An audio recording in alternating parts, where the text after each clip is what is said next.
శ్రీరామచంద్ర కృపాలు భజమనహరణ భవభయదారుణం నవకంజలోచన కంజముఖకర కంజపద కంజారుణం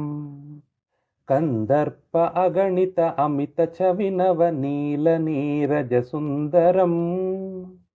వటపీతమాను తడిత రుచి శుచి నవుమి జనక సుతావరం భజుదీన బంధు దినేశ దానవ దైత్య వంశ నికందనం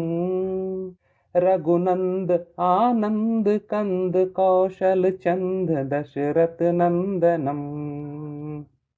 శిరముకుట కుండల తిలక చారు ఉదార అంగ విభూషణం ఆజానుభుజ శర చాపదర సంగ్రామజిత కరదూషణం ఇతి వదతి తులసీదాశ శంకర శేష ముని మనరంజనం మమ హృదయ కంజ నివాస కురు కామాధి కలదల మంజనం.